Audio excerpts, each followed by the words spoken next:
Basically, what has been decided in a completely unprecedented decision that took place during the early hours of the morning is that they will impose a levy on all deposits so anybody with a bank account in Cyprus and has over 100,000 euros will be taxed at 9.9%.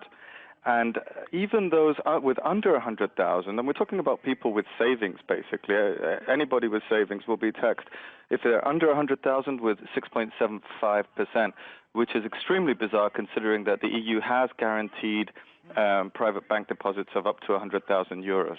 Gosh, so does it just affect Cypriots, or are there people, expats living there who might have bank accounts? I believe the Russians also save money in Cyprus.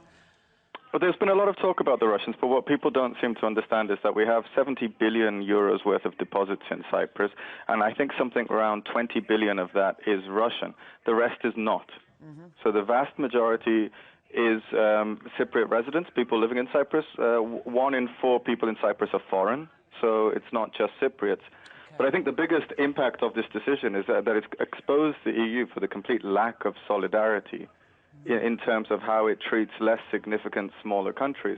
I mean, Cyprus does not have one of those fiscal deficits that's just gone blazing through the roof. We've had a relatively controlled fiscal deficit, but what we did do was suffer under the exposure to Greece.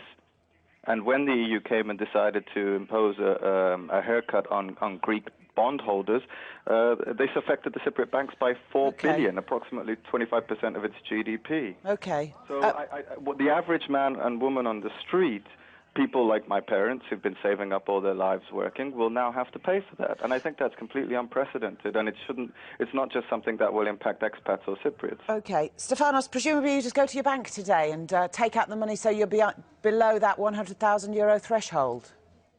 Well, even if I'm below that, well, I'm definitely below that 100,000 threshold, but the ATMs are actually, there's long queues at the ATMs, but you can only take out a certain amount, and electronic transactions have been frozen. So there's no real way, and it's a long weekend, it's a bank holiday on Monday, so basically whoever didn't take out their money yesterday, and not many people did unless they were aware of what was about to happen, then whoever hasn't taken out their money for yesterday will be impacted by this today. And people, everyday people, not the people who spend their money, but the people who saved their money will be affected and will have money. A lot of people are calling this daylight robbery.